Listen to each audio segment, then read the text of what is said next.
Hi friends, welcome to Nila's kitchen. நம்ம இன்றைக்கி என்ன பார்க்க போகிறோம்னா 2 டம்ளர் பிரியாணி அரிசிக்கு 1/2 kg சிக்கனை வச்சு பிரியாணி எப்படி செய்யலான்னு பார்க்கலாங்க. ஆயில் ஒரு 100 ml ஊற்றிருக்கேங்க. நல்லா காயிட்டும். ஆயில் நல்லா காஞ்சதுங்க. நான் அரிசி நல்லா போயிட்டோம். இப்போது அந்த ஸ்பைசஸ் எல்லாம் ஆட் பண்ணிக்கலாங்க. பட்டை 2, கிராம்பு 3, ஏலக்காய் 1ங்க, கல்பாசி கொஞ்சம் எல்லாமே போட்டுக்கலாம். அதுவும் இந்த ஆனியனே நல்லா டீப்பாக ஃப்ரை ஆகணும். ஆகட்டுங்க. அடுத்த ஸ்டெப் பார்க்கலாம். ஆனியன் இந்த அளவுக்கு ப்ரௌனிஷ் ஆகிடுங்க. இப்போது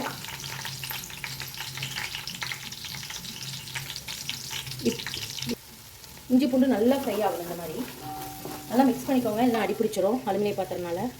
இது நல்லா வதங்கிருச்சு. இந்த ஸ்டேஜில் கொத்தமல்லி அரைக்கையும் புதினா அரைக்கையும் போட்டுக்கோங்க. நல்லா மிக்ஸ் பண்ணிக்கோங்க.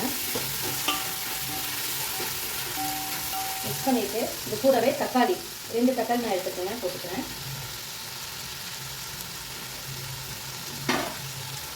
அதையும் நல்லா மிக்ஸ் பண்ணிக்கோங்க. தேவையான அளவு உப்பு போட்டுக்கலாம்.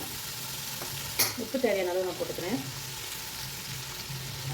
தயிர் 1 கப் எடுத்துருக்கேங்க. இதில் வந்து 3 டேபிள் ஸ்பூன் வருது கர்டு, அதை ஊற்றிக்கிறேன்.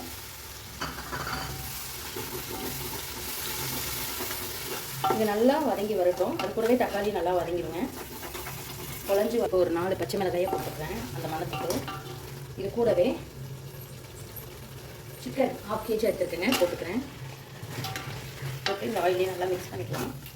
சிக்கன் நல்லா வதங்கி வரணும்.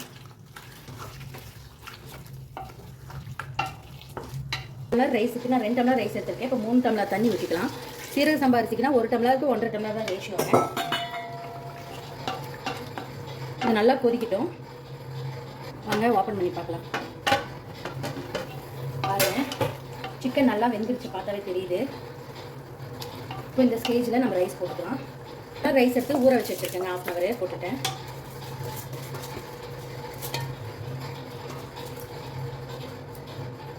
போட்டு நல்லா மிக்ஸ் பண்ணிக்கலாம். இது நல்லா வேகட்டும். ரைஸ் நல்லா அப்சர்வ் ஆகுங்க. நம்ம தம் போட்டுடலாம். நல்லா அப்சர்வ் ஆகிட்டு இருக்கு. இப்போ நம்ம தம் போட்டுடலாம். இந்த அளவுக்கு நல்லா அப்சர்வ் ஆகிடுங்க தண்ணி. இப்போ நம்ம தம் போட்டு கரெக்டாக 20 minutes வைக்கலாம். இது ஒரு 2 நிமிஷம் கொதிக்கட்டும். லைட்டாக தண்ணி சொல்லணுங்க.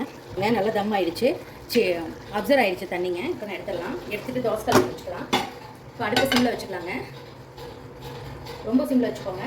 இப்போ நம்ம அந்த பிரியாணி மசாலா சட்டி இங்கே வச்சுக்கலாம். வச்சு க்ளோஸ் பண்ணிவிட்டு 1 நிமிஷம் தம்மு கரெக்டாக போட்டுங்க. ஆஃப் பண்ணிட்டோம் 20 minutesல. இப்போ நம்ம தம்மு உடைச்சிடலாம். இப்போ நான் அந்த வெயிட் எடுத்துடுறேன்.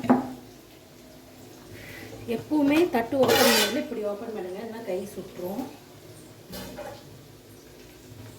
பாருங்கள் எவ்வளோ சூப்பராக ரெடி ஆயிடுச்சுன்ட்டு. வாங்க உடச்சி பார்த்துடலாம். பாருங்கள் கொஞ்சம் கூட குலையாமல் நல்லா உதிரியாக வந்திருக்கு ரைஸு. அவ்வளோதாங்க, சூப்பரான ஒரு பிரியாணி ரெடிங்க. கண்டிப்பாக நீங்களும் இந்த மாதிரி ட்ரை பண்ணி பாருங்கள். ட்ரை பண்ணி பார்த்து கமெண்ட் பண்ணுங்கள். இந்த வீடியோ பிடிச்சிருந்தா லைக் பண்ணுங்கள், ஷேர் பண்ணுங்கள், மறக்காமல் சப்ஸ்கிரைப் பண்ணுங்கள். இன்ஸ்டாகிராம் பேஜையும் ஃபேஸ்புக் பேஜையும் ஃபாலோ பண்ணிக்கோங்க. தேங்க்யூ ஸோ மச் ஃபார் வாட்சிங். Bye bye. ஒரு அருமையான சிக்கன் பிரியாணி ரெடிங்க.